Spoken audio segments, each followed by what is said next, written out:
அஸ்ஸலாமு அலைக்கும் வரஹ்மத்துல்லாஹி வபரகாத்துஹு.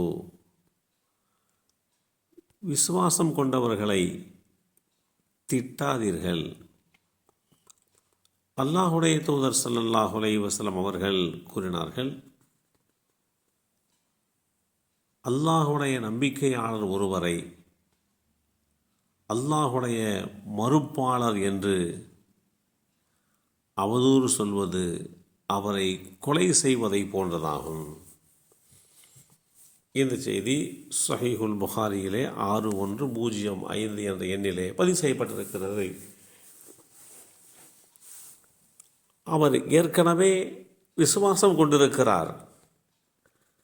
அவரை பார்த்து நீ விசுவாசம் கொண்டவன் இல்லை, நீ விசுவாசி இல்லை என்று உள்ளதுக்கு புறம்பாக சொல்வது அந்த மனிதரை கொலை செய்வதை போன்று உண்டான நோவினை கொடுத்ததாகும் என்று இந்த செய்தி நமக்கு தெளிவுபடுத்துகிறது. அல்லாஹுடைய தூதர் ஸல்லல்லாஹு அலைஹி வஸல்லம் அவருடைய காலத்தில் ஒருவர் தான் செய்த குற்றத்திற்காக வேண்டி தண்டிக்கப்படுகிறார்.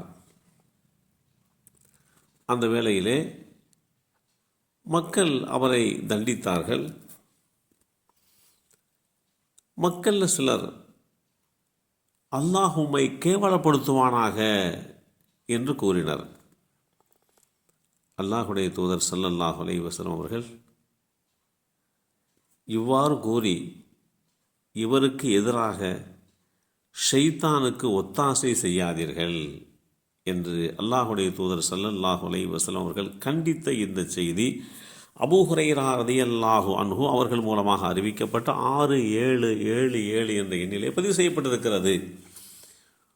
ஒருவர் ஒரு குற்றம் செய்திருக்கிறார், குற்றத்துக்கு உண்டான தண்டனையை பெற்றுவிட்டார். அப்படி தண்டித்தவர்களாகவே நீங்கள் இருந்தாலும் அவரை குறித்து அவரை மானபங்கப்படுத்தும் விஷயமாக, அவரை கேவலப்படுத்தும் விதமாக நீங்கள் எந்த ஒரு வார்த்தையையும் பயன்படுத்தவே கூடாது என்று இஸ்லாம் வழிகாட்டி தருகிறது.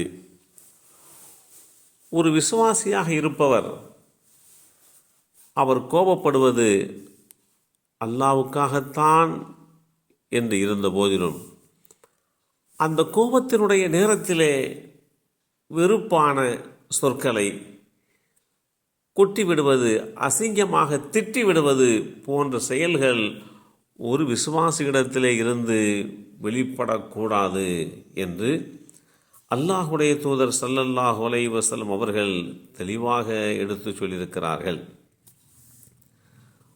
மனம் வீசுகின்ற இஸ்லாமிய தென்றலை சுவாசித்து வருகின்ற நாம் ஒரு இஸ்லாமியருடைய தகுதிக்கு ஏற்ற பண்பு இல்லை, அப்படிப்பட்ட பண்புகளை நாம் ஒருபோதும் நம்முடைய வாழ்க்கையிலே எடுத்து நடக்கக்கூடாது. ஒருவருடைய இதயத்திலே, அந்த இதயத்தில் தெளிவான முறையிலே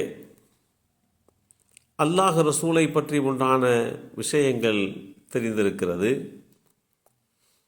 அந்த நிலையிலே ஒருவரை நாம் சாதாரணமான முறையிலே திட்டுவது மிக கொடிய செயல் என்று இஸ்லாம் நமக்கு சொல்கிறது. அருவருப்பான வார்த்தைகளையும் பிறர் மீது வீசி அந்த வார்த்தைகளை பயன்படுத்தக்கூடியவர் மறுமை நாளிலே எண்ணற்ற நன்மைகளை சுமந்து வந்தும் அவருடைய தீய அந்த வார்த்தைகள் மூலமாக அவருடைய நன்மைகளெல்லாம் சூறையாடப்பட்டுவிடும் என்றும் இஸ்லாம் எச்சரிக்கை செய்கிறது. எல்லாம் வல்ல அல்லாஹு தஆலா பிறரை அவருடைய கண்ணியத்திற்கேற்ப முறையிலே கண்ணியப்படுத்துகின்ற நல்லோர்களாக நம்மையும் நம் சந்ததிகளையும் அல்லாஹ் ஆக்கி வைப்பானாக. அஸ்ஸலாமு அலைக்கும் வரஹ்மத்துல்லாஹி.